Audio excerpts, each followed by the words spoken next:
Hey, everybody, this is Joey Cassata from the #1 KISS podcast in the world, in the universe, Podcast Rock City. And you are hanging with the Hooligans, a KISS-Centric podcast. And listen, they might be #1 after a while, too. They're pretty damn good.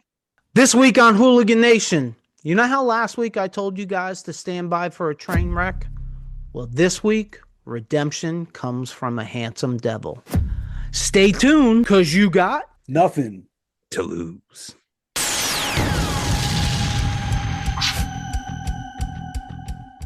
Welcome to the Hooligan Nation, a KISS-Centric podcast, the podcast where the riffs are loud, but our opinions are louder. I'm Anthony. I'm Rocco. And I'm Black Diamond Dave. That was beautiful, fellas. That was good. What's up, hooligans, and welcome to episode 78 of the Hooligan Nation. This week, we bring in a bona fide celebrity superstar. Before that, we have news, music we're listening to, and of course, our weekly poll. But first, last episode recap, episode number 77, the ghost musicians on KISS albums exposed. Yeah, how'd that go for you? Yep. Happy you guys liked it. Black Diamond Dave just looked like a deer in headlights. Let me clear some things up. I went deep diving, and I mean deep diving, and found out some facts. Number one, according to Ace Frehley, Peter Criss played the drums on Into the Void. Period. Done. There was no question about that. And he was 100% believable and sure about that in multiple interviews. And then I continued to deep dive, and well, that was a mistake probably. I listened to 3 different interviews with Michael James Jackson before his death, and another couple from Paul Stanley, and I'm convinced no one really knows who plays on Creatures of the Night for sure. In one of Michael James Jackson's interviews, he acknowledged it is possible Ace did play on Creatures. This is just another example of the crazy KISS world we all choose to live in. I don't really think that anybody knows who played on Creatures of the Night. I really don't, and it's very mind-blowing to me, especially when it comes to KISS. A band that pretty much, from what I understand, recorded just about everything that they could record. No one has a clue who plays on that record. That's mind-blowing to me. They literally asked Michael James Jackson, well, what songs is Vinnie Vincent on? I don't know. You don't know? And one of the interviews with Michael James Jackson, he says, you know, I need to ask Paul that question, and I'll try to get back to you. And I'm not saying anything against Michael James Jackson, but it kind of shocks me that Gene wasn't standing in the corner saying, okay, this guy played on this song for billing purposes. That's a good point. Right. You know? I mean, actually, I'm thinking about maybe sending Gene a bill and saying, I played, what does Steve Brown call that? The shaker. I played the shaker on Rock and Roll Hell, but there isn't a shaker on it. Well, I played the shaker. You owe me $20,000. I enjoyed the episode. I watched it as a viewer. I wasn't there. I wasn't able to be there. And I thought it was a really good episode. It was, and there was a lot of stuff that you pulled out that I had no clue about people that played on not just the Creatures album, but on a lot of the other albums. Yeah, we still don't know whether any of it's accurate or not. Because it was lies. I don't know. Well, it wasn't lies. We didn't know it wasn't accurate until, but probably about halfway through. Well, just so you know, hooligans, we keep it real on this podcast. Oh, no, there was a disclaimer in the episode, folks. Don't believe anything we said. We said that at the end. That what do they usually say? This is for entertainment purposes only. That, you know, don't try this stuff at home. That thing on Jackass before you watch an episode of Jackass. Hey, that's a nice drink that you got there. Oh, well, thanks. I like yours too. But there's one guy that doesn't have one. Red Solo Cup. I love you so much. Oh, you didn't let me Let's have a sing. party. Let's. Thank God He doesn't this like is country. Yeah, I he was doesn't gonna. like No, country. that was the That's last. Toby. That was the last thing we taped. This is a different one. I love me some country, and I call Black Diamond Dave a hillbilly, not a redneck, so nobody can get mad at me. Thank you, Bubba. News. Anybody got any news? Yeah, I got news. All right. It's in regards. You saw Striper not too long ago. Well, Michael Sweet has a new album that's coming out in April 3rd, 2026. And he shared a single off of it called Lord. Extremely, you're not going to be surprised, but extremely spiritual. If you go into Blabbermouth's article about the upcoming release of the album and the new song is actually in the article. You can hear the clip. Oh, that's cool. Now, I skimmed through. No, I didn't even skim through it. I saw the article. I just haven't read it yet. It's good, and I like the song. It's very pop rock, but I like it. I've always loved his voice. So if you like Michael Sweet's voice, you'll like the song.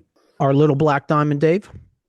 All right, I'm going to talk about D. Snyder again, since we talked about him on the last episode. He has put out a little release on why he's calling it quits. My article comes from Ultimate Classic Rock. It's called D. Snyder Explains Twisted Sister Tour Cancellation.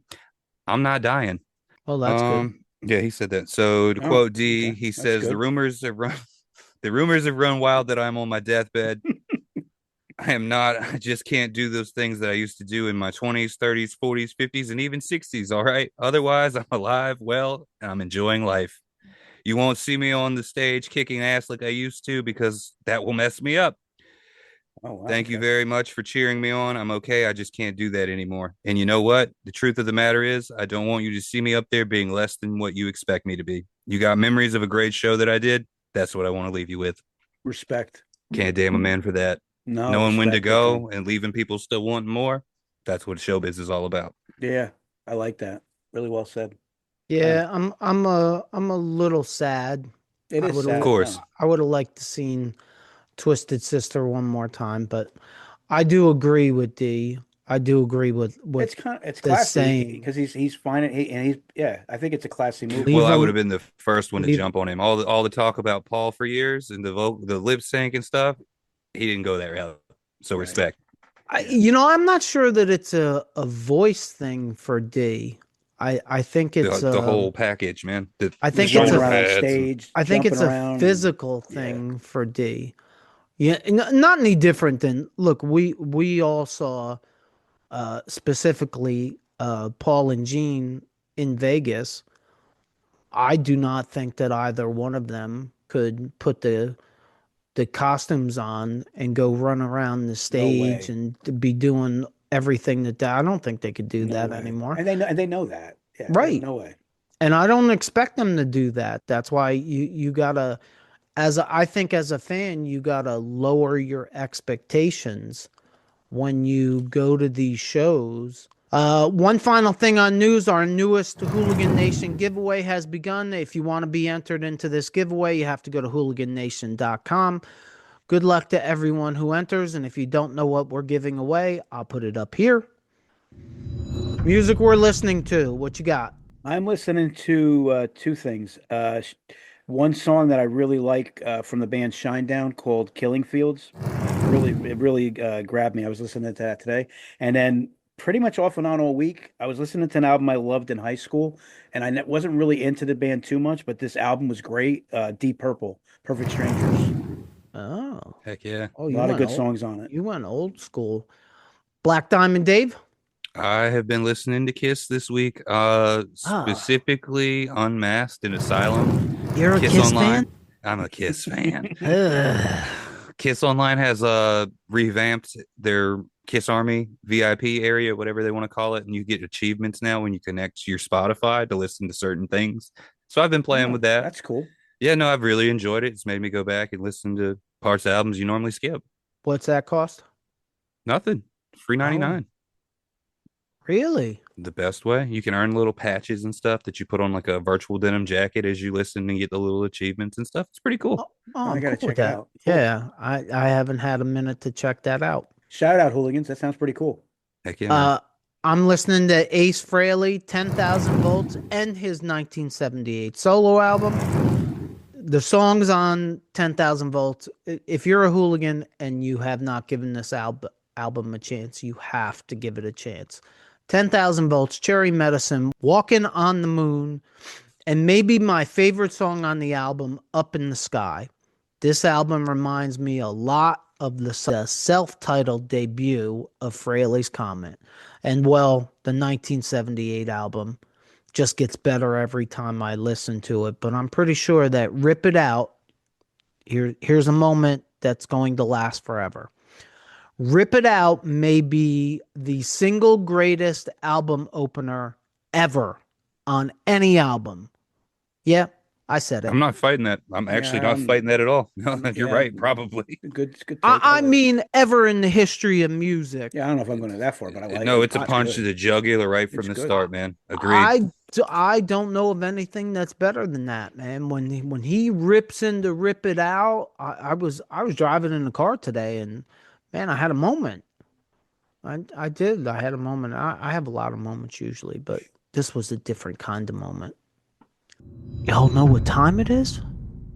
It's poll time! It's poll time!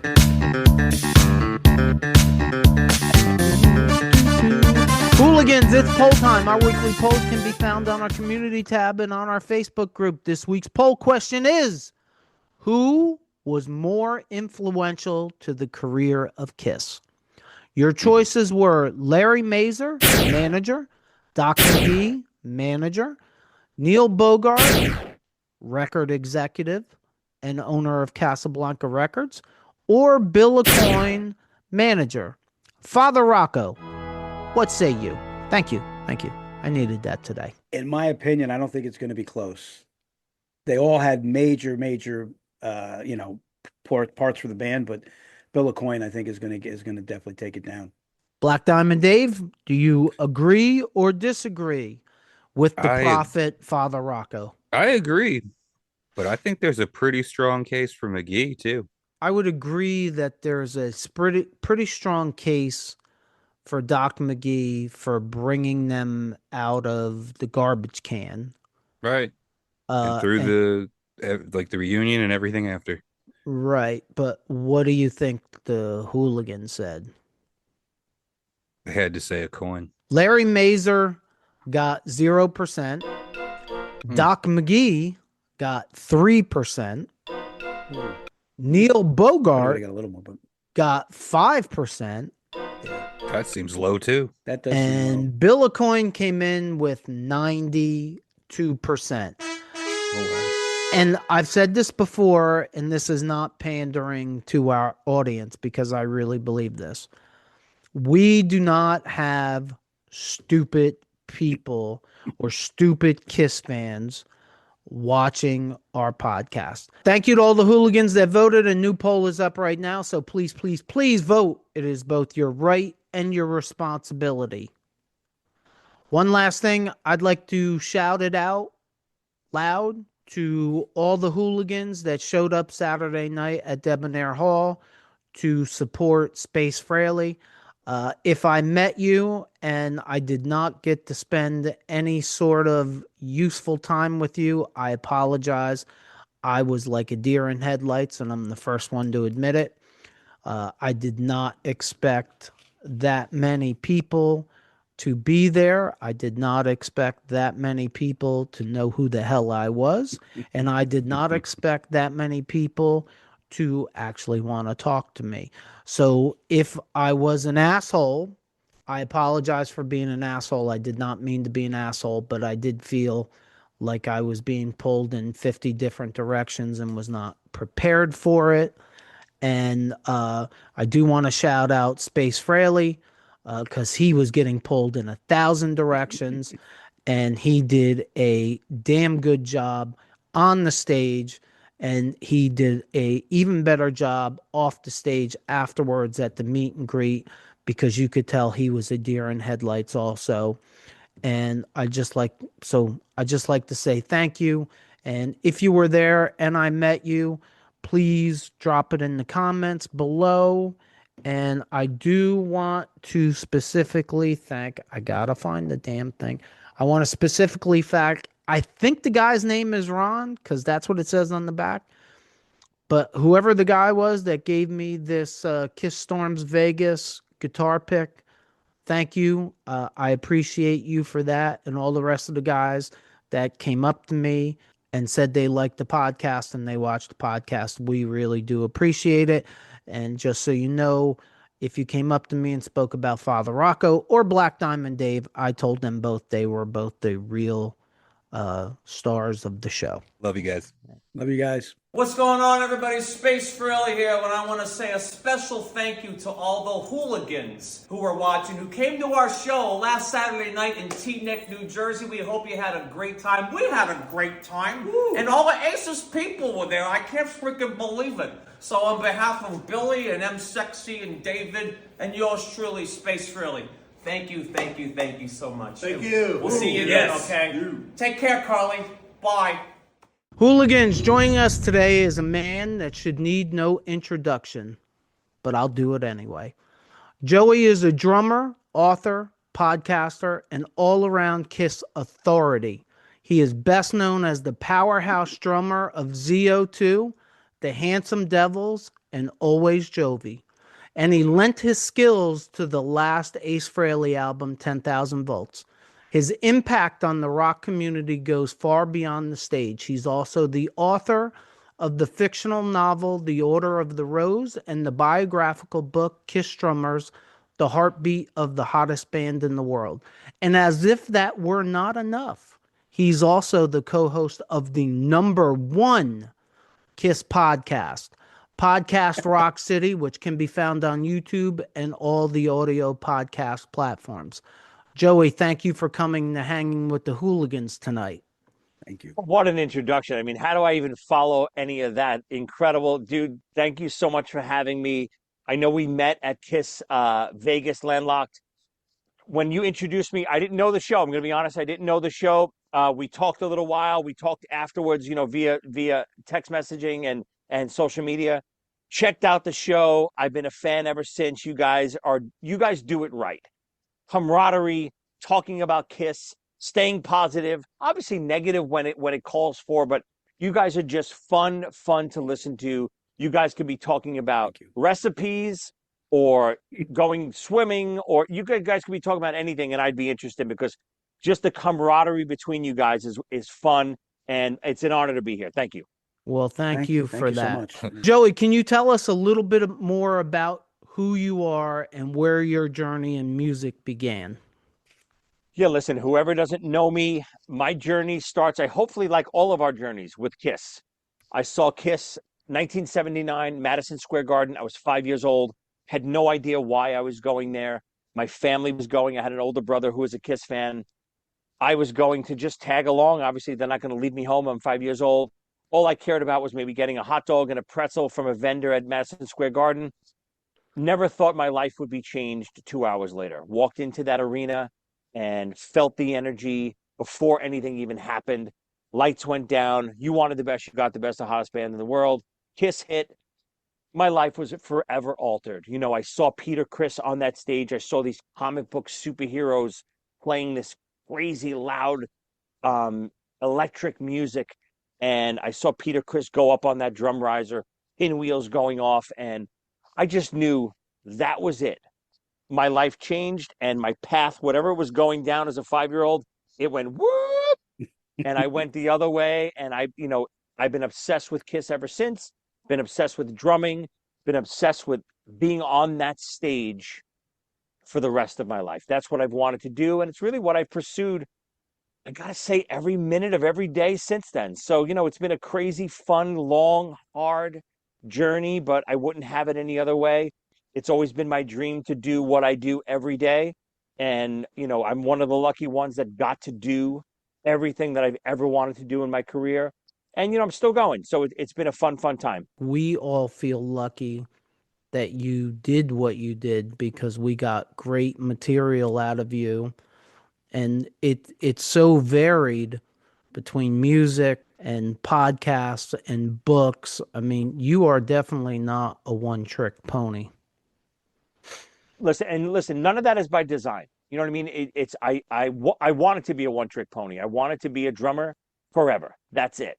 And just, things happen where you get other interests, and you try to fulfill these artistic needs and these creative needs over the years. And the onset of the internet has opened up so many doors to all of us, entrepreneur artists, where we can create, whether it's a book or a podcast or a TV show or shorts on YouTube, whatever it's going to be, whatever your heart desires, whatever your imagination brings, you can do. Obviously, it's not easy. Everything takes work, but I'm the type of guy that I can't sit still. I don't want to just sit and watch movies all day or go out to dinner. I love all that stuff too, and I do it all. I do it with my family, I do it with my kids, do it with my friends, but I get itchy. I have to be creating at all times. I can't even think of the last time that I didn't have a project in the works, whether it's a musical project, whether it's another book, whether it's a TV show, whether it's a comic book series. Something's always in the works, and I just don't feel fulfilled every day if I'm not creating. You obviously have an incredible aptitude for arts of all kinds of things like that. How have you managed to balance your projects, I guess, is the follow-up. You know what? It's funny. Like, you don't, if you go into it thinking, how the hell am I going to balance this? You'll never balance it. You'll be a guy with, those 45 dishes trying to balance the dishes, and they'll all fall. You can't go into things like that. Listen, we're all KISS fans. It's why we're all here. And KISS was always that philosophy, and Gene and Paul preached it for years. We created the band that we never saw and we wanted to see. That's why they created KISS, because they wanted to see a band like KISS on stage. That's kind of what I do. Things like, whether it's the KISS drummer book or the Order of the Rose book, or, my wrestling, YouTube series, Wrestling with Joey. It's things that I've never saw. Like, I never knew the story of the Elder. I think it could have been a great movie. It could have been a great theater production. It could have been something big, but I never saw it. And I never heard it and never read about it. So I said, you know what? F it. I'll write it myself. I think I'll that's so write cool. the story of what it could be. So, I just took all that KISS philosophy over the years. If you don't see something and you want it, create it yourself. He laughs because we did the review of The Elder, and my constant theme was, listen, there's something good on every single song, but that's because you don't have like the Pink Floyd visual behind it. But my question is, did you send a copy of the book to Gene yet? And is his production company starting to make the movie? Listen, I love the camp. I love those KISS guys. I love Gene. I love the camp. I didn't send them anything. Listen, if it comes to be that they heard about it and they love it and they know the idea, God, it's something I'd love to pursue. It's an unsanctioned KISS book. It's not technically KISS related. KISS is not mentioned in the book at all. I don't know if you guys have read the book, but I just started. I love the pet falcon. That's really cool. It refers to a lot of the characters. It refers to the history of KISS. It refers to the characters. It refers to the avatars. It refers to many things that if you're a KISS fan, you know what I'm talking about. But it's not a KISS sanctioned book, so I wrote it by myself. I hope someone from that camp loves it and hears about it and maybe gets a chance to read it. Or the audiobook is also on YouTube for free right now. The audiobook is a lot of fun, tons of cool audio sound effects and a lot of Elder music from the band The Ancient Door, who kind of did a theatrical version of The Elder. Check it out. But no, I never got it to those guys. It's something where, I really do things for myself. If they become successful commercially, awesome. If they don't, I'm okay with that. I enjoyed so much writing that book. I enjoy reading it again and listening back to it, and I'm enjoying exploring a part 2 of that book. So to me, I fulfill my own needs first, and I think that's what people do wrong. If you guys do this podcast not because oh, I want to make money and I want to do this and I want to become rich and famous. You do it because you love doing it. You love talking about KISS. Yeah. You love talking to people who love KISS, and you do it for the right reasons. So when you do things for the right reasons, good things happen. We call this our therapy session. Oh, it's Absolutely. Like Yeah. we're like three old biddies on the night that we film. Dude, we're terrible. Like we're like, oh, we're gonna be about business. We're gonna shorten this down. I end up editing 5 hours worth, and out of those 5 hours, like I get an hour, hour and a half, because the rest of it is us being drama In the queens weeds. and in the weeds and gossiping and doing everything else. And Dave's drinking his Jack Daniels, saying this is his therapy session for the week, and we don't have any copays. But I do have to say this before we move on. I listened to your audiobook. What do you say, Dave? Only nerds read? Only readings for nerds. I read some chapters. I skimmed through the book, and then I got lazy and went to the audiobook. And I have to tell you, at least for me, I'm happy that I did, because of everything that was added into the audio of the audiobook that no other audiobook that I've ever listened to does. The sound effects, the music. I thought that was the coolest part. And we call them Easter eggs on here. There's more Easter eggs in this book than I think anybody could even count. They're everywhere. Like, I had to stop reading because I was circling all the Easter eggs, and I said, I'm getting tired of circling, so I went to the audiobook. But I just think it's great. I laughed at Father Rocco for saying there should be a movie During that segment that we did, I must have said it like 6 times, because I'm like, there's something good on every song. Yeah, Okay, and I don't want to Dark say Light is, the whole song is great, but there's something good on every song.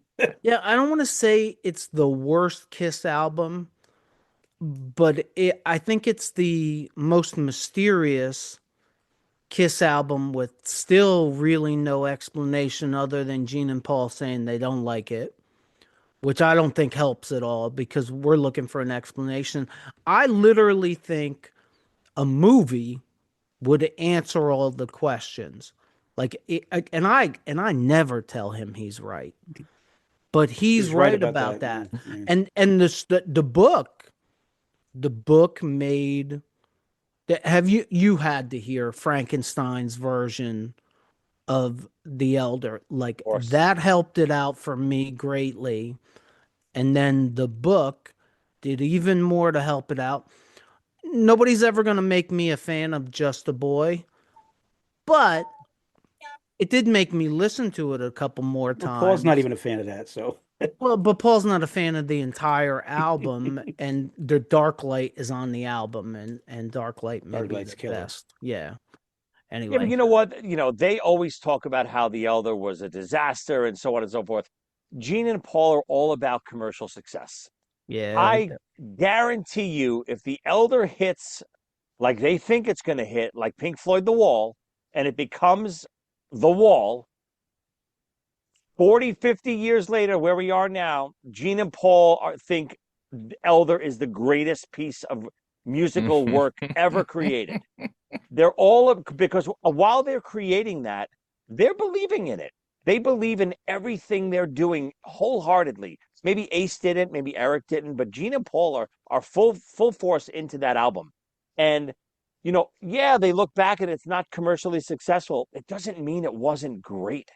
And again, I say this all the time in all the shows that I ever interview for. The reason I love KISS so much, yes, I love the makeup and I love the songs and I love everything, but I love the diversity. Oh, yeah. I love those first 6 records so much. But I don't want 30 of those first 6. I don't want 30 more. I don't want 30 of those. I love that we get Unmasked, the top album. Yeah. And I love that we get The Elder, this weird hypnotical, you know, theatrical record. And then we get the heavy metal Creatures of the Night and Lick It Up. And then we start getting, you know, Hair Bandy and that pop commercial metal scene with, you know, Crazy Nights and you know, Hot in the Shade. And then, you know, I love all of it because they're so different. I There's don't want all of it the same. There's something for everybody. Yeah, And and that's there's the one something for thing everyone, even depending on your mood, right? So one Right. day I'm in a mood to listen to pop songs. One day I want to hear Carnival of Souls. Absolutely. It shows their musicianship at how diverse they can be with all the different they like I didn't listen to Carnival of Souls. I checked out for a while and I love Alice in Chains. He says to me, Kiss did a grunge album. Like get the like there's no way that they're going to pull off a grunge album. And I love the album. The other thing that you said about not being a commercial success, if there was one thing, well, I can't choose one thing, but one of the things that I wish Gene and Paul didn't do would base that stuff on commercial success. And that's because of Creatures of the Night. Not a commercial success, not a touring success, but it is a cult classic in the KISS catalog today. And I'm pretty sure they wouldn't have known that in 82, 83. Listen, if we're all around the same age and we're growing up with KISS, even though we love 70s KISS, we're not living in it. We're not living in, when Destroyer comes out. I'm 1 year old. I don't know when Destroyer comes out. I don't know how it's perceived. But older KISS fans at the time who are on board with KISS Alive and Destroyer and Rock and Roll Over, I understand because those kids are probably 12 through 16 during those years. Right. So then when Unmasked comes out and they're now 19 or 20 and Back in Black is out and Van Halen's coming out and Priest and Maiden are flying high, and what a great I era. get it. I understand how the Unmasked and the Elder are not appealing to that fan anymore. They've grown out of KISS. Right. But I think for guys like us who have came in, I was a rare exception. I saw them when I was 5 years old.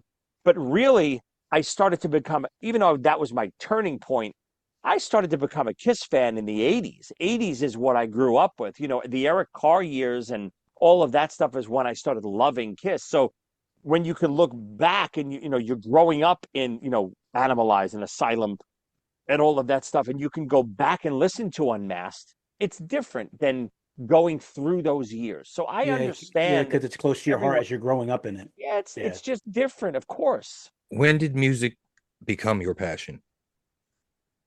I mean, like I said, I was 5 years old. Once I saw that live, and again, I don't even know if it was music after that, because I don't even know if I understood what music was. Like, I wasn't listening to the radio but I know when I got home from that KISS concert, I immediately grabbed my brother's records. I didn't have any, of course. I didn't even know what a record was, probably. And I grabbed Double Platinum. That was my first record. I saw this shiny record and I opened it up and, I was mesmerized. It was like a mirror. And I literally remember, I know this is ridiculous, and I write about this in my autobiography.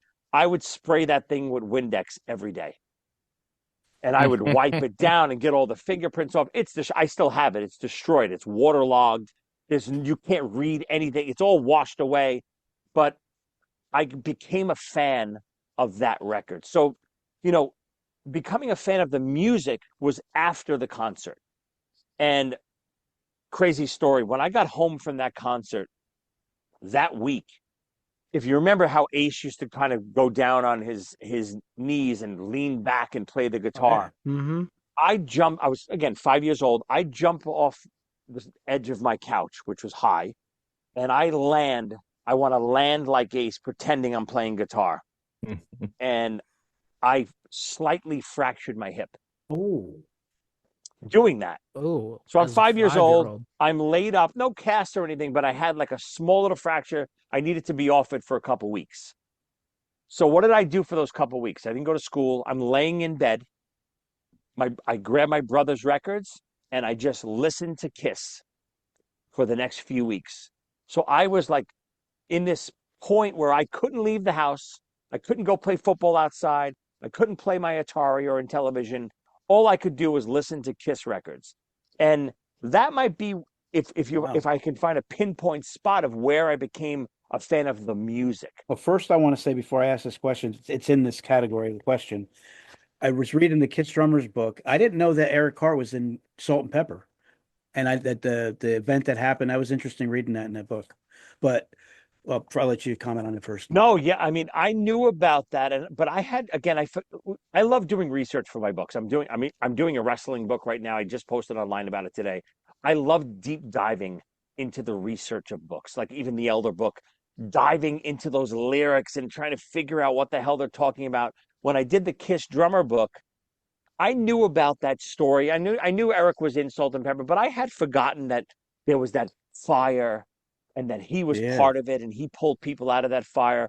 So I love doing the research and finding out things that I kind of knew, but I didn't remember over the years. And, you know, I got to put in a book so people, people maybe like you that didn't know about that could read. I kind of wish it was more well known because he was a hero. Absolutely. Oh my Totally. God. What a tragic Yeah. fire. Almost like the fire that happened with Great White years later. Oh yeah. Oh yeah. The question though that I had was, it's Creatures of the Night related. Being from a musician perspective, Creatures is the most incredible album for drums that I've ever heard in my life. How much of it was Eric, and how much was it enhanced from the produce? How much did production help that along compared to just actual Peter's playing? I don't think. I it's mean, Eric's anything- playing. I'm sorry. Yep. I don't think it's anything to do with listen, the production we know is phenomenal, of course. It's 99.8% Eric. Nice. It's, I'm a firm believer music sounds different for each person. I could pick up the same sticks as Eric, play on the same drums as Eric, and not sound like Eric. And same thing for any guitar player. Eddie Van Halen could pick up Ace's guitar and not sound like Ace. He'll sound like Eddie. Right. Music comes from your hands and from your soul. It's not about the production or the quality. Of course, that enhances it and brings it out. But the best thing to listen to, if you go listen to the Creatures box set, and it's on Spotify, if you don't own it, go to Spotify. All the outtakes, listen to the outtakes of Saint and Sinner. You'll hear there's no big drum production. There's no, all this reverb and EQ and it's Eric playing drums. And you'll hear the same sound that you hear on Creatures coming through Eric's hands, hitting those drums. And it's Nice. phenomenal. If you go listen to that, you will find a new appreciation, even more so, of Eric's playing on that record. Cool. I got that. No, I'm gonna definitely check that out. I'm not a musician, so a lot of this stuff is foreign to me. Do you know who Space Fraley is? Yeah. Steve Brown just went to see him. I think it was last night. He was texting me this morning. Saturday night. I was there. Oh, I was no there, way. and he At was Debonair? really good. Yes, Mhm. and Awesome. he was really good actually, and it was a great night for him. But we just interviewed him a couple weeks ago, and he actually told us a story about Van Halen touring with Ted Nugent, and Ted Nugent coming out on sound check and taking Eddie Van Halen's guitar and playing it because he thought that Eddie Something Van special Halen with the had found guitar. out some kind of trick. And when he played the guitar, it sounded like Ted Nugent. Of course. And Aaron, who is Space Fraley, said that the sound said the comes same from kinda- your Yeah, hands, kind of said the same. not from the instrument. And it's kind of cool that you said essentially the same thing. Yeah. So That is that's cool for somebody like me who doesn't understand the why of any of this. It's dead true. Listen, it's the same as anything. It's same as a singer, same as an actor, same as anything. It's coming from the person. It has nothing to do with the tone and the sound. You're creating something with your hands differently than the next person can do. You can't, everyone is an individual. We now today can hear all the Ghost musicians on KISS albums. Did they not think that we were going to be able to hear that and be able to say, hey, that's not an Ace Frehley solo, or that's not this, or I mean, it's harder, at least for me, it's harder to hear when Gene doesn't play the bass. I don't actually hear a difference. But Peter Criss has got kind of the most original drum sound I think that I've ever heard. How many jazz drummers play hard rock? It sticks out that it's Peter, and Psycho Circus in particular. Like you can tell it's not Peter. The solo on the song Psycho Circus, it was 3 seconds in, and I'm like, this ain't Ace Frehley. Like you can tell that. So I guess my question is, why do bands use ghost musicians if what you're saying is true? And do they really think that the fans aren't going to pay attention to be able to hear the difference? Great question. So listen, I think Psycho Circus is a different animal than, say, Dynasty and Unmasked. Meaning, when I say that, I mean this.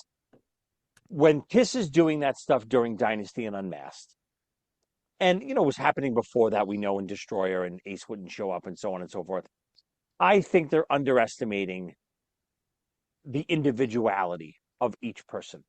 I don't think people are understanding. Music is still not in its infancy, but it's still young.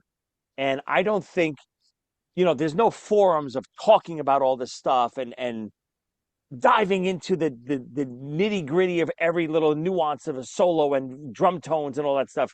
Now we do all of that, and we all know the ins and outs of who played on these records. But back then, I don't think people are even thinking that, never mind caring about it. So I don't think people knew Peter wasn't on Unmasked or Dynasty. Listen, as a drummer, of course, God, you can listen back. Of course, that's not Peter. That's not his style even this much, or his tone, or even his tone. So there's a big difference. But giving them, the kind of the pass back then, because I just do think that it happened a lot back then and people don't realize. And it's more just logistics. Hey, someone's not at the studio. This guy's here. It's no big deal. Like if Peter really had a problem with not being on most of Dynasty, he would have said, hey guys, F you, I'm playing drums on this. He was probably like, oh, well, the tracks are done. All right. I'm getting paid either way. It doesn't matter to me. He didn't Blows care. my mind. Blows my mind. It's always going to blow my mind. But for Psycho Circus, I think it's a different animal. I think KISS now knows the history of their own band. And I think, I hate to say it, but they just crapped right in our face by not letting those guys play on Psycho Circus. They knew we wanted to hear a reunion record. 100%. And the thing of, oh, they can't hang in the studio is we know it's horse. Correct. If that's what to say. Yeah. Because the problem with that theory is you just came off 140 show tour or whatever the hell you just did off the reunion tour. You sounded phenomenal. Ace's playing was great. Peter's playing was great. Into the Void sounds great on Psycho Circus. There's no reason you can't just do that. Now, if it's contractually and lawyers and stuff, you got to figure out a way to give the fans what they want. And history repeated itself. They can say all they want. And, the theory is, oh, Peter and Ace fell back into their own ways. Ace was doing drugs again and drinking, and Peter was complaining again. You know what? Maybe that's true, but maybe you caused it by starting your old ways, by replacing them on Psycho Circus and being control freaks. And maybe it causes Ace to drink. And maybe it causes Peter to complain. So they never take hold of their own destinies and say, you know what? Yeah, we effed up. We should have had Peter and Ace play on Psycho Circus. I wish they would just come out after all these years and be honest with all of us and say, you know what? Yeah, that was a misstep. We should have done a full reunion record. Because they're never going to. And I think, and we talked about this last week or the week before. It comes down to the one word that's been the Achilles heel of this band for a lot of their battles. Not the drugs and all. Ego. It comes down to ego. I understand the business side of it, and if I was in Paul Stanley or Gene Simmons' shoes, I would have never given back what Peter Criss and Ace Frehley threw away. I would have never given that back. Like, you left. But in the studio, I think for artistic purposes, Like it would have had to been everybody's equal in the studio. Yeah. And then let the producer decide what songs get on. Yeah. And that, from somebody who's never been in a studio, never made a record, never did any of that. But for somebody like me, that's what would have made the most sense, instead of treating them like employees when it came time to make an album. And I just listened to an interview with Ace Frehley like 5 years ago, where he said that he was not going to have any song on Psycho Circus, and they turned down. I can't remember what the original name of the song was, but it was Into the Void, but it wasn't called Into the Void. And he had the music, and Gene went to him and said, "Why don't you call it Into the Void?" And Ace said to him, "Give me a half an hour and I'll go write it." And he wrote it in a half an hour, and that's the reason why it got on the record. I mean, like, I understand it's the music business, but at some point, like, you got to do what's best for everyone, not just Gene Simmons and Paul Stanley. And by everyone, I mean the fans. Look, I like Psycho Circus, but I am definitely in the minority. But it does kill me every time I listen to it to know that's not Ace, that's not Peter, and actually in reality, it's mostly not Gene playing the bass. It's Bruce. Like, that's crazy to me. And then you find KISS songs where Eric Carr played the bass, and you're like, what are we doing here? Yeah, I think, with Psycho Circus, you hit it right on the head. It's ego time, right? I think Gene and Paul are thinking, or I think Paul especially are thinking, we're the biggest band in the world again. We got to have a slick, polished, new sounding, modern record. And you got to remember, KISS is dead in the water. KISS is dead in the water, 94, 95. They are done. Nothing happening. They just came off bankruptcy in their late 80s. Revenge was a flop commercially. They're on a convention tour. They're doing nothing.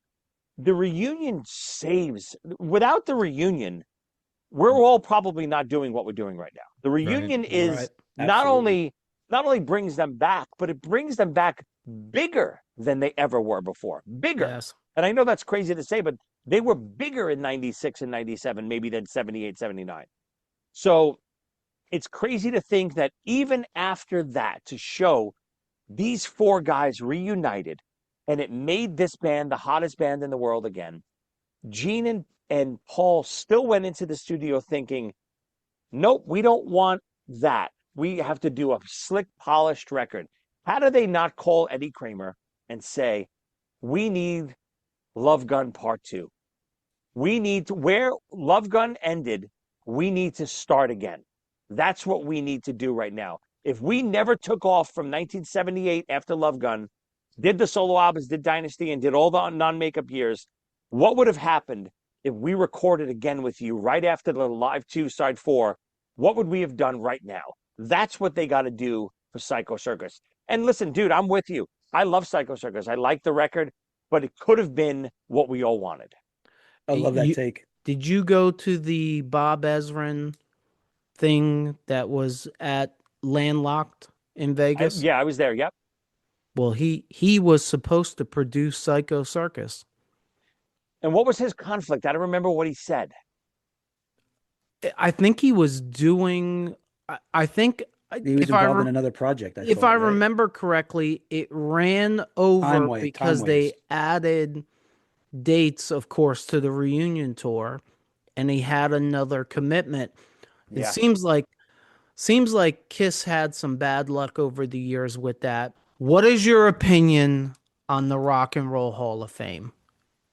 Should it only be what's technically, and we just had this discussion, I don't even know at this point what rock and roll is or if anybody plays it. We have put every genre of music into so many little small subgenre boxes, there's no rock and roll left. Can you name me a rock and roll artist that is rock and roll? Not that's hard rock or yacht rock or soft rock or thrash or speed or grunge or whatever. Who's rock and roll that's out there right now? I mean, listen, to answer the first part of that question, Rock and Roll Hall of Fame, it's all a farce, right? It's a privately owned fake thing. It's not a real thing. It's fake. It's a company that calls themselves the Rock and Roll Hall of Fame, and they decide who goes in it. Who am I to say if you want Missy Elliott in the Rock and Roll Hall of Fame, put her in. I don't give. Who cares? You don't have to call it the Hip Hop Hall of Fame or the Rap Hall of Fame. Do whatever you want. It's your thing. Just like we could open up the KISS Hall of Fame and put Angus Young in if we want, and people go crazy. We can do whatever the hell we want. It's ours, right? It doesn't matter. So, it's a privately owned entity. So it's for people to come out publicly and dismiss it. Listen, I get it, but you know what? If you hate it that much, Gene and Paul hate it that much, when they finally got the call, they should have said, F you. We're not coming. I think it's bullshit that they didn't fight for Eric Carr and Bruce Kulick specifically. Oh, I'll take that. Yeah. I think Tommy and Eric Singer should have went in also because they put 25 years and Eric put longer in. They made multiple albums. I think they should have went to the Rock and Roll Hall of Fame and said, we all go in or none of us go in. But Gene and Paul aren't going to do that because it's something to build their ego a little more. But perfectly said. Why, if you're that against it, why not at least say it's all of us or none of us? Because I understand if the precedence was set and it would none of the bands, the bigger bands, got their whole, plethora of members in. But if I remember correctly, like the E Street Band, all these bands, they have dozens of members. Example. Right. They had dozens of members go in. So I understand if you're putting this band in and it's okay, it's only the original band who started the band. And that's the rule, then it is what it is. But there's no rule. Like I said, it's a privately owned thing that anyone can do whatever they want. I guarantee you it was never even brought up. Hey, we have a big history and we need all of us in. It's either all of us or none of us. Because the Rock and Roll Hall of Fame would have said, well, then it's none of you. And then it's none of. Can you imagine the cult status? Yes. Oh, absolutely. That it would have given KISS to turn down, number one, the KISS Army. This is the biggest fan base, I think, in the world, in the history of music. I mean, yes, there's probably more Swifties today, but where will the Swifties be 40 years from now? Exactly. I mean, if Gene and Paul would have come out and done a press conference and said, we've been inducted into the Rock and Roll Hall of Fame, and we went to the Rock and Roll Hall of Fame and said, you have to put in Eric Carr and you have to put in Bruce Kulick, and let's just stop there, to be fair. Yep. And they said no, so we're not going to go in. Oh, my God. Legendary. Merch sales, record sales would have gone through the roof, and they would have been the most famous two ever. And in 2026, are Gene and Paul the most famous members of KISS? Because they're not to the KISS Army. The legendary status that would have caused, just marketing purposes alone, for KISS, you always think is KISS as genius marketers, they completely fail every once in a while. And this is a complete failure right here. Absolutely. You're so right, dude. They come out and they say, and that's what would have happened. Rock and Roll Hall of Fame would have said, nope, it's the original members or nobody. Gene and Paul, the day they get the word, press conference, just so everyone knows, we were finally invited to the Rock and Roll Hall of Fame, and they only wanted the original four, and we said we wanted everyone, because everyone is a part of history, all members, and they told us no, so we told them to go F off. legendary status all Beautiful. throughout God, yeah. the Right. newspapers, and KISS denies Rock and Roll Hall of Fame, sticking up for, former members, deceased members. It would have been epic. And they just don't see the big picture sometimes. They want that immediate fix, the accolades of that quick little fix, and they don't see the bigger picture. Yep, ego. True. Yep. Ego, and you know what? I can't knock them for the ego, because the only reason why KISS is probably still here in some form or fashion is because of those two egos. Yeah. Sure. But it does hurt them sometimes, especially with the fan base, I think, is that ego. So let's shift and talk about ZO2. From everything I've read, ZO2 formed from the remnants of KISS Nation. How did that come about? Yeah, so not so much the remnants of KISS Nation, because listen, KISS Nation is still alive and well today. Billy May. They played Landlocked Vegas. So and they're still great. So the way that's the origin of that. So I'll start from my side of the origin first. So late 90s is happening. The music scene is crazy. I'm, in and out of different bands. Growing up in the 80s and starting bands in the 80s and the early 90s, I was more into, that hair metal type Skid Row and Bon Jovi and all that stuff. Those were the bands that I was in. I was in bands that sounded like that. Then, of course, the grunge movement hits, mid-90s hits, all that, Gin Blossoms and Hootie and the Blowfish starts, and Alanis hits, and all that stuff starts. So anything that I had close to a record deal, and I was very close to a lot of big record deals early 90s.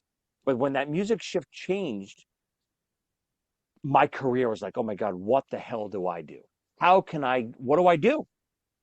My music is like a pariah right now. My bands would send demos to big record labels and they were like, oh no, this music is dead. And it would crush me. It wasn't just my band was no good. The music in general was dead. So, I had to pivot. So in the 90s, even though I kept playing and I got a couple little small independent record deals from some bands I was in and stuff like that, the music I was doing wasn't stuff that I loved. And it became a business to me. The music business literally became the music business. And I wasn't enjoying everyday playing anymore. So I said to myself, you know what? I got to go back to just enjoying playing drums again. And I just wasn't doing anything like that. So I was living in Manhattan and, there's a ad, the Village Voice, and we all know the Village Voice from Peter Chris's ad and Ace's ad. Right. So I looked, Village Voice was still a very active paper, and I still think it's an active paper. Looking in the ad section, there's no internet. We're talking about 2000, 2001 now. And I'm looking through the ads, and one of the ads says, KISS tribute band looking for drummer to do Eric Carr. And I went, oh my God, well, this has got to be a joke. Because I've never seen a KISS band do Eric Carr before. So I said, oh my God, if this isn't exactly fate calling to me right here, what the hell is? So long story short, I answered the ad. I go down for the audition. The other guy at the end of the phone makes me learn like 30 KISS songs, which I basically knew all of them already anyway. We get into the studio and he's like, okay. I'm like, hey, what do you want to start with? And he's like, hey, why don't we start with Strutter? I'm like, listen, I know Strutter, but we're just going to let you know that was not on the 35 song list you gave me. Out of all the 35 songs he gave me, he picked a song that wasn't even on the list. And sure enough, that was Ruby from KISS Nation still today. That was the guy who I answered the ad for. And the singer in that band was Paulie Z. And Paulie Z and I eventually start doing some original stuff together with his brother, David Z. And, we just kind of formed ZO2, not out of the remnants of KISS Nation, while we were in KISS Nation. Literally, we started self-producing our own record. And our first record, which we self-produced on our own label, got into the hands of Paul Stanley. And it just so happens that Nikki Sixx's Brides of Destruction were supposed to do that Rock the Nation tour with them and Poison. And something happened, whether you want to hear they got thrown off the tour or they left the tour. I don't care what happened. All I know is we got the call and it's like literally a month out of the tour. Hey, can you guys do the tour? And we were of course, blown away. We're an unsigned band, a no-name band, maybe 15 shows under our belt. Still in KISS Nation, mind you. We're still playing in KISS Nation. So cool. Oh, wow. And we get our original band formed inside of KISS Nation, gets a call to tour the nation with KISS. Wow. So it just so happens we're like, listen, obviously we're going on tour with KISS. We have to leave KISS Nation. So, we did like a farewell show, and we had 2 drummers at the show, and the new drummer kind of took my spot. We did the whole Peter Eric thing. And it was just a phenomenal time. So that's kind of how ZO2 births out of KISS Nation. Heck yeah. And cool. what is the current status of ZO2? So listen, we're still doing stuff. We released greatest hits / semi-new record a year and a half ago now. It was called Begin Again. And that literally was the concept of the record. We wrote and recorded about 5 new songs. We took a lot of old demos that we re-recorded and cleaned up and released. So it's a 2 CD compilation. 1 CD is full of either new stuff or stuff no one's ever heard. And the other CD is all greatest hit stuff. The plan is, we love ZO2. Paulie and I are so busy doing so many other projects. I'm sure you guys know the story. David, our bass player, passed away tragically. Right. He was on tour with Adrenaline Mob. There was an accident on the side of the road, and Dave was involved in it and lost his life. And, it took us years to recover from that. We never thought we would ever do anything with ZO2 again. ZO2 was the 3 of us. We could never think of doing it, especially without the 2 brothers. We could ever do it again. And Paulie and I, just to kind of keep that legacy alive, decided to do that again. And we did some shows. We've done, over maybe 7 or 8 shows over the last few years. And the plan is to kind of just continue to do that. We're going to keep the legacy alive. We're going to do a handful of shows every year, some benefit shows, some festivals, possibly work on a brand new record. So just enough to keep the legacy alive. Nothing full-time anymore, because without David, it could never be full-time again. Is there anything out of the KISS Drummers book? Like I said, I'm halfway through. I'm really enjoying it. Is there anything from the 3 of them? Do you take little pieces of them that incorporate into your own drumming? Oh my God. I mean, of course. I mean, even if it's just subconsciously, the 3 of them are basically my biggest influences. Even though Eric Singer came later, I see Eric Singer on the Paul Stanley solo tour, and then on the Revenge Club tour. So Cool. Eric Singer, working backwards, 1989, I'm only 15 years old, so he's still a big influence on me. But of course, Peter started this journey for me. Peter's the reason I play drums. Period. End of story. Without Peter Criss, there's no me. I'm probably, living in a gutter somewhere. Peter makes me become the drummer I am. But because I was so late to the game at 79, Peter's gone right after that. Of course, I go back and listen to the older records, but now Eric Carr becomes my drum hero as a drummer growing up in the 80s, learning to play drums in the 80s. So I'm learning with all those 80s KISS records, Features, Asylum, Crazy Nights, all that stuff. Those are my Bibles. My biggest Bible is KISS Animalized Live Uncensored. That's my Bible. Played it every day of my life, maybe for 3 years straight. I'd come straight home from school, pop that thing in my VHS player, and I'd watch it nonstop. I'd go up to my room. I had an audio copy of it as well. I dubbed, and I'd play the whole thing on my drum set. It was my Bible. And then, of course, seeing Eric Singer play those KISS songs the way he played them on the Paul Stanley solo tour. I remember I had a bootleg copy of the Toad's Place show. And the sound, the quality of the drums on that are incredible. When I say that, it means the drum mix is up here. All you hear is drums. And to hear some of the freedom he had to embellish those KISS songs, he became a great, great big influence of mine. So yes, I definitely take all 3 of them. And I like to even say I kind of mishmash them all together inside my playing. All right, your love for the elder comes through in your book, Order of the Rose. What made you decide you were going to be the guy to defend the elder? Listen, I'll gladly wave the flag of the elder. I'm not sure if I'm the guy, but so the elder was literally my first record that I ever bought with my own money. So again, like I said, I'll keep rehashing. I grew up with Kiss in the late 70s. I saw them in 1979, but I took my brother's records for my own. I kind of stole them on him. The Elder is the first record, excuse me, that I bought with my own money. And seeing that it's not Peter Criss and seeing the name Eric Carr, I became fascinated, not only with the record, but figuring out who the hell is this mysterious Eric Carr, because there's no pictures. There's no internet. There's no magazines featuring Kiss Elder years on the newsstands. There's nothing. So it takes me, a year or 2 years to even see this mysterious Eric Carr, who I'm falling in love with on the record of the Elder, his playing, things like Escape from the Island and and all that stuff. So when I see Eric Carr for the first time on Creatures, I really become immersed in that Eric Carr fandom. So over the years, of course, I like the Elder just like the random fan would like the Elder.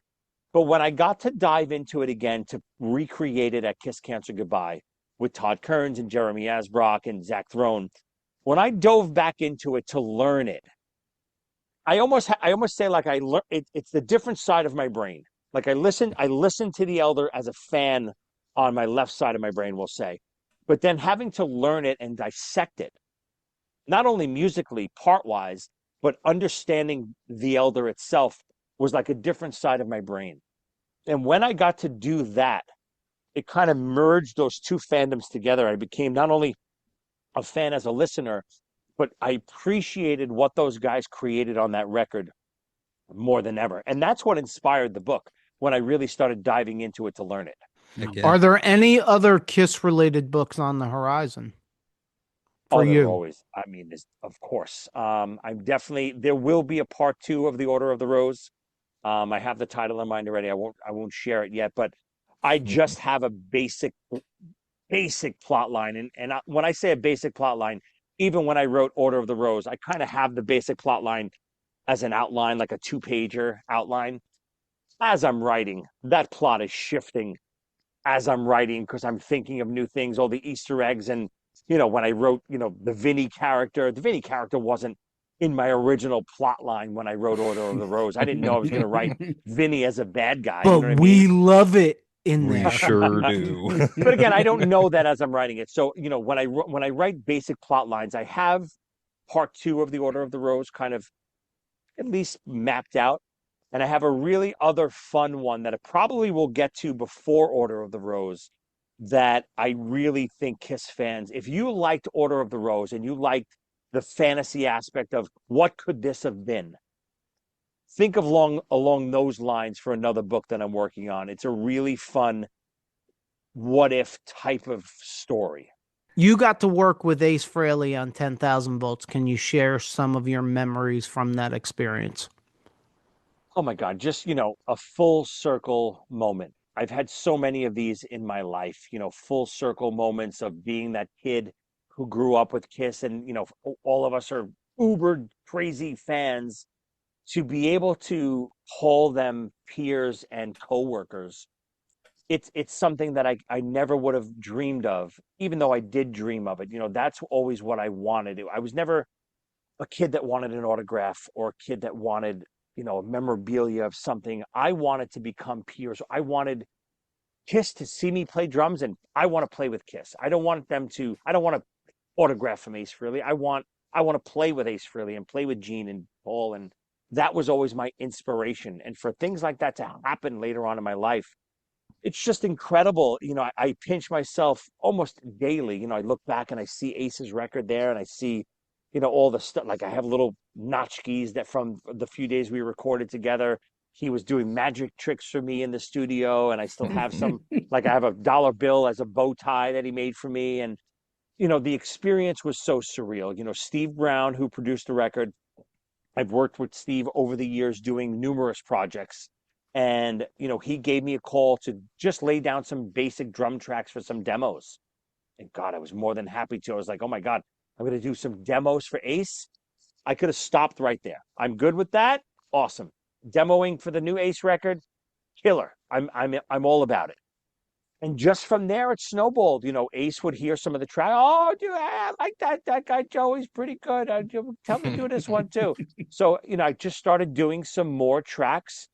And, the way records are built today, there's no, all right, we're going to do our formal sessions now and we're going to all get in the studio together and record the album.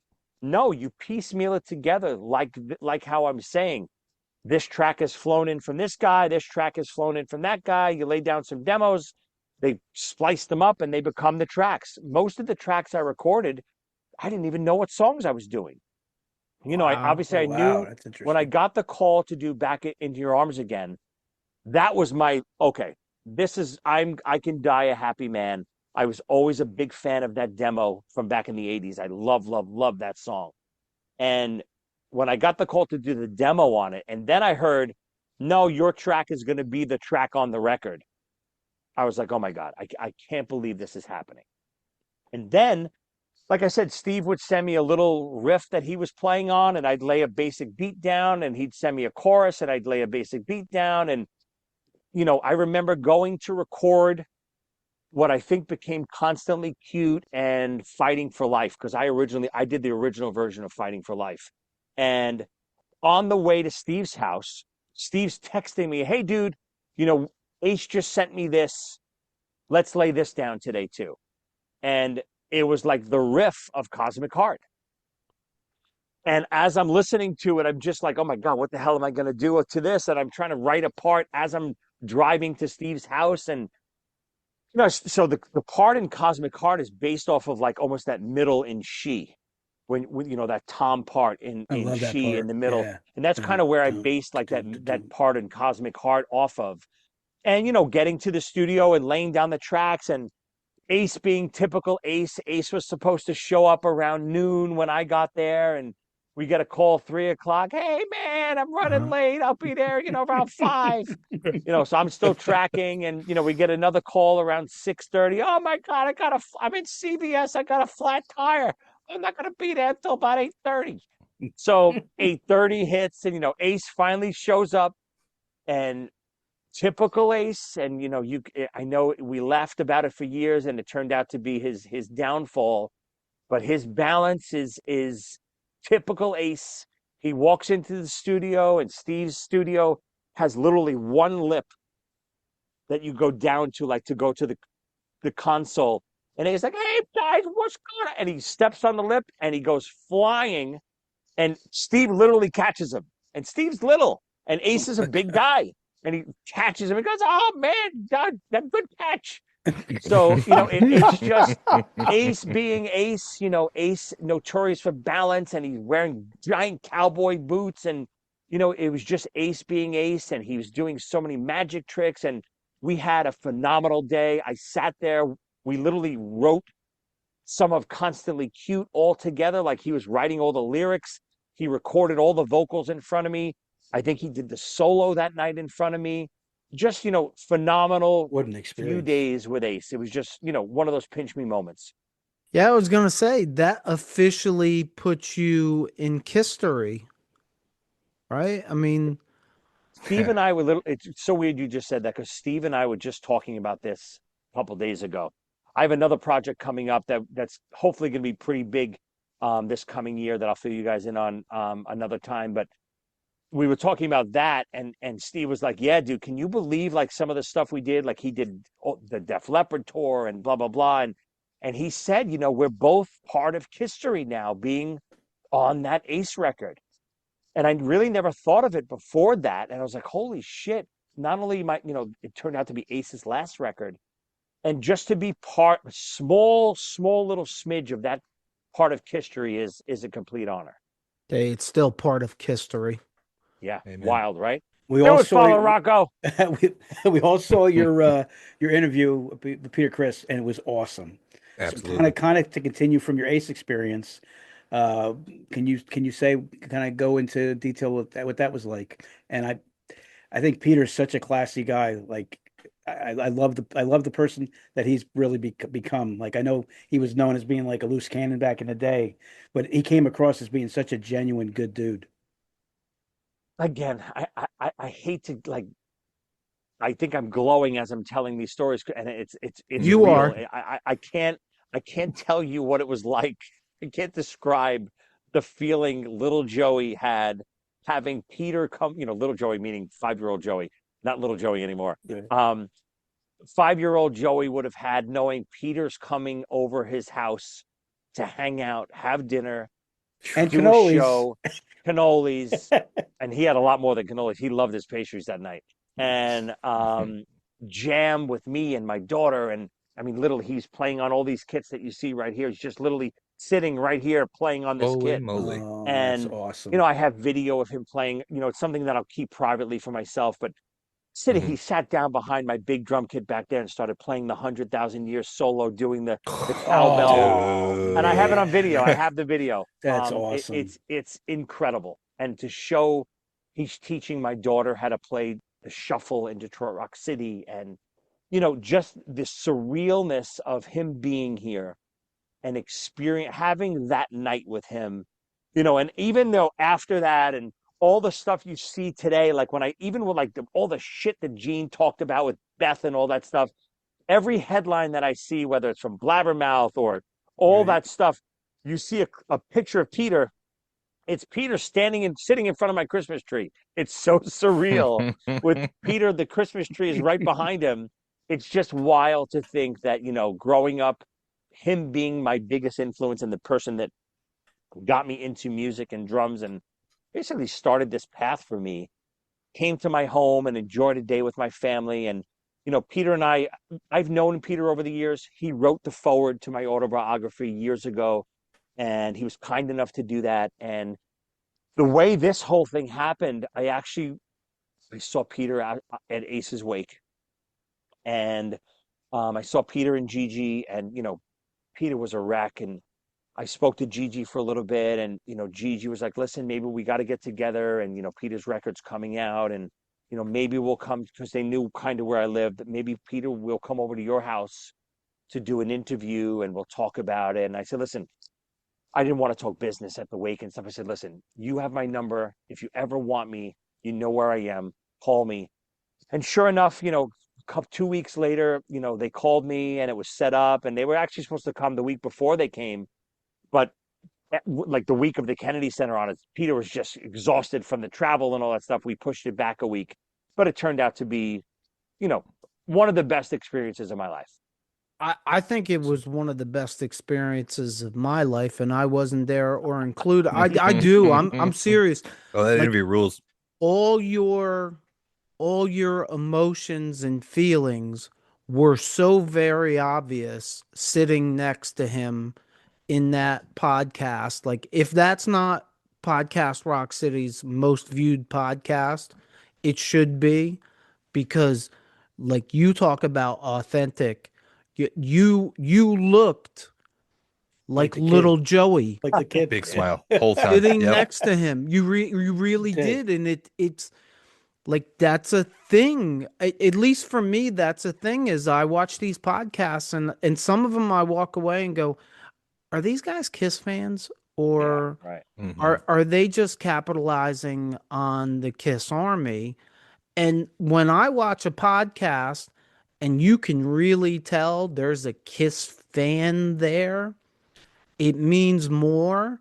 And someone like you, and I don't want to just, I don't want to just kiss your ass, but someone like you and Julian Gill, Amen. like when the KISS fan comes out, and the fan that's watching the podcast can feel that KISS fandom. Yeah, we're living it through you, kind of. Yeah, it was like I was there. It was like I was interviewing him. It was like I was sitting next to him.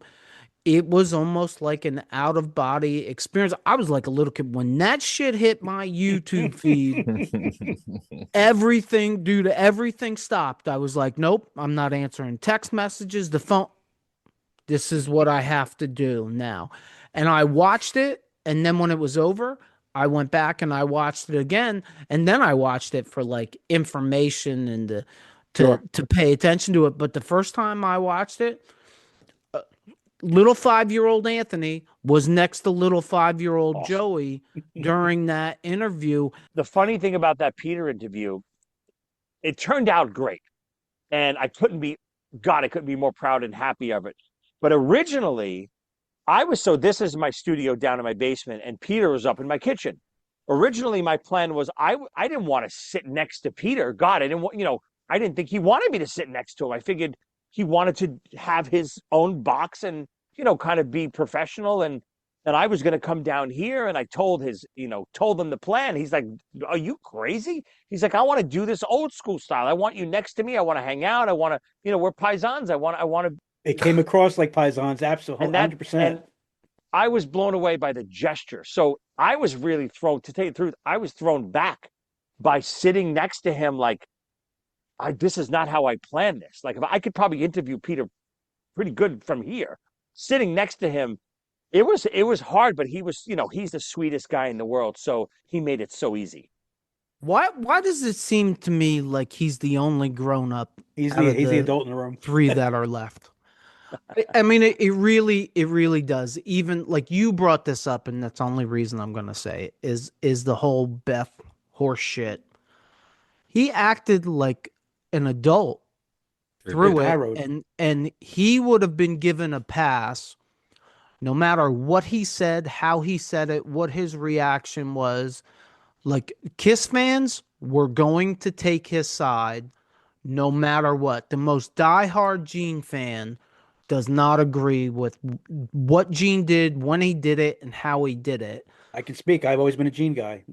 Peter took the high road, and I think he elevated his legendary status with KISS fans just by taking the high road and being the adult, even though I wanted him to, yes, Gene, I'm going to use this word, I wanted him to go absolutely ghetto on him.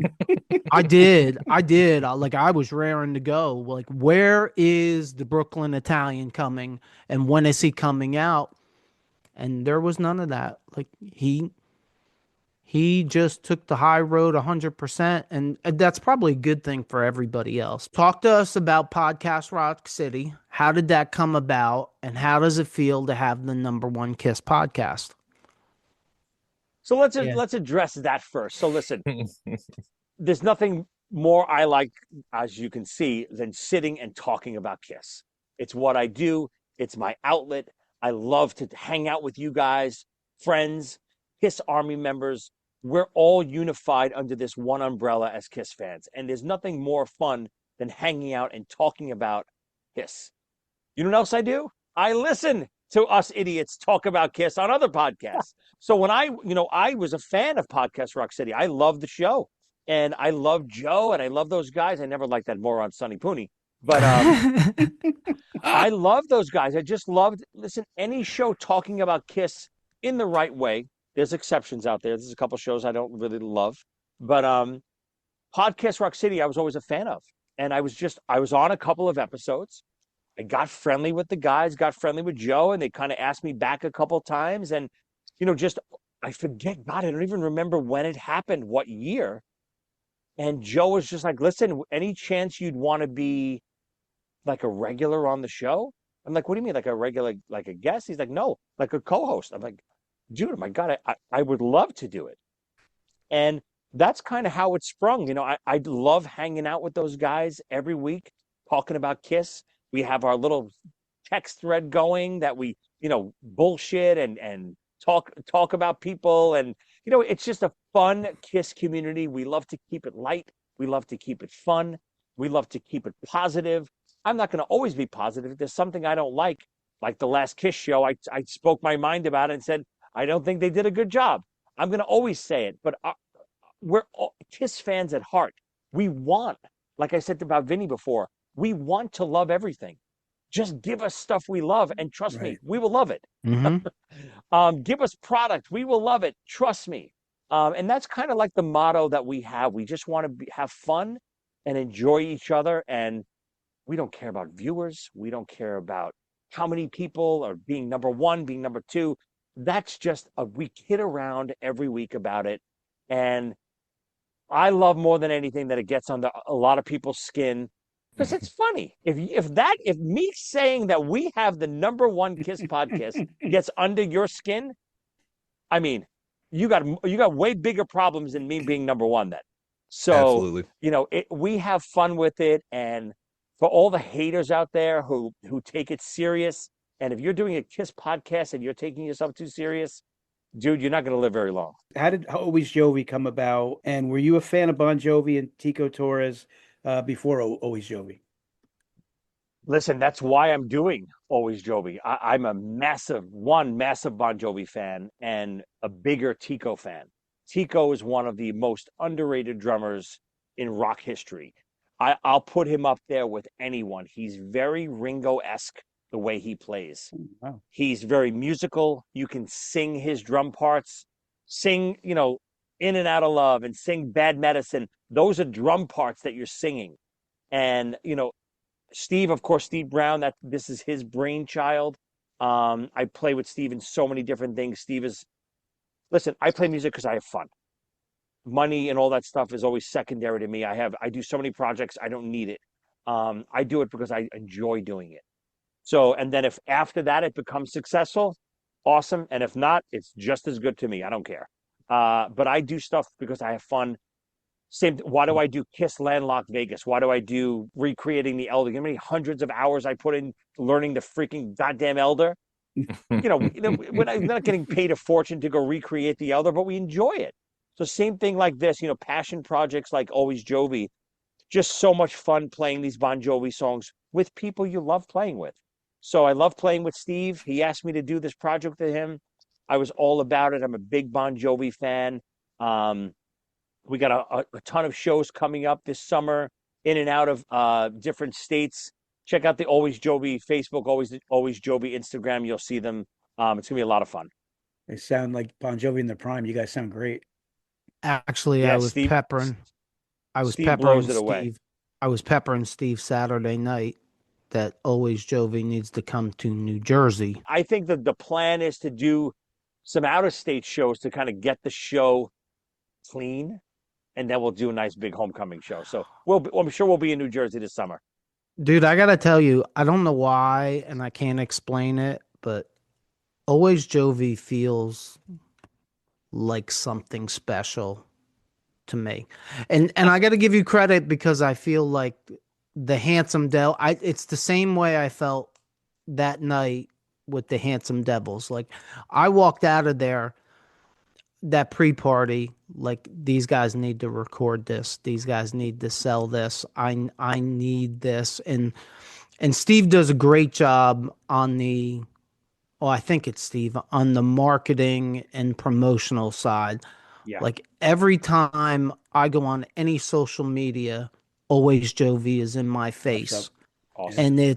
And we do a segment in the beginning of the show, the music we're listening to, and I think it was last week. I had no choice. Like every time I went on social media, there's a clip of Always Jovi, and it's only like 10 seconds long. And next thing I know, I'm putting on the first two Bon Jovi records because I got to go geek out to that. And it's coming from those Always Jovi clips, and they look like their music video quality, which just is making it even more like authentic. I'm geeked out. Yeah. Like and it's weird because Bon Jovi is gonna tour this year. I think I'm more excited. Okay. But I think I'm more excited to see Always Jovi. Always Jovi is just one of those things that I love playing that music, love playing with those guys, and it's going to be fun to do. Maybe the most important question of the night. According to our little demon, Gene Simmons, the drums are not a musical instrument. Can you set that record straight? I mean, he doesn't even know what he's saying half the time. He really doesn't. What he meant to say, and you have to read between his stupidity. What he meant to say was they're not a melodic instrument. They don't Okay. they don't write melodies on drums, right? Drums are a percussion instrument. They're the original instrument, right? They're the first instrument. So of course drums are an instrument, and of course you're a musician if you play the drums. You don't play a melodic instrument. You play an accompanying instrument. That's the difference. Drums are an accompanying instrument. They're not a lead instrument. So that's what he meant to say by that. But Gene being Gene, he's just got to talk down to everyone. Of course, drums are an instrument. And just because you don't play a melodic instrument doesn't mean you can't write melody lines and choruses and lyrics. And, Peter could have written the whole melody to Beth, which is the song. Doesn't mean he had to play it on piano. Doesn't mean he had to play it on guitar. Just because he doesn't play a melodic instrument doesn't mean he can't write melodies. What I find hilarious is that the bassist is making a comment about the drums, like the rhythm section. Like if anybody should not be saying it, it shouldn't be the bassist. Well, you have to consider the source, I guess. Yeah. Unfortunately, look, I love the demon. Gene sometimes crawls on my nerves. Gene being Gene. Do you have anything you would like all the Joey Cassata fans to know? What are you currently working on, and where can you be found? Always working on tons of stuff. I got some big announcements coming in the upcoming weeks, and you'll hear about them. I'm just not allowed to talk about them yet. But I'm always working on new stuff, working on a new book right now, a big history of wrestling book. I'm a big wrestling fanatic, so I'm working on that. The new KISS books will be down the pipeline. Always music in the works, doing some more stuff with the Handsome Devils coming up next year. Always Jovi will be on the road this summer. Always doing tons of stuff, playing with my buddy Eric Martin, hopefully coming up a little bit from Mr. Big. But you could always check me out on social media at Joey Cassata, all platforms, Instagram, Facebook, YouTube, my YouTube account on YouTube, just type in Joey Cassata. Tons of stuff on there. All the behind the scenes stuff of doing the Elder Live and my full drum cam from both of those shows just to see me play all those songs. The whole audio book for free of my autobiography is on my YouTube page. Check that out. It's really a feel-good KISS fan story. I don't know if you guys have ever read any of it yet, but if you want to listen to something fun, and it's I broke it up into like podcast length. So each section is about 45 minutes to an hour long.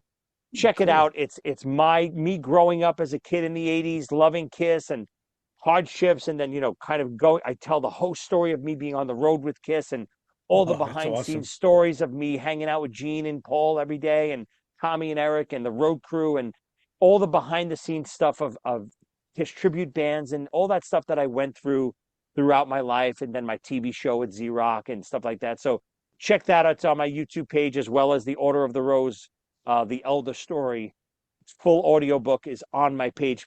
If you like them, go buy the hard copy. Go buy the book on Amazon too. They're all available on Amazon.com. And of course, the brand new one, KISS Drummers, the heartbeat of the hottest band in the world.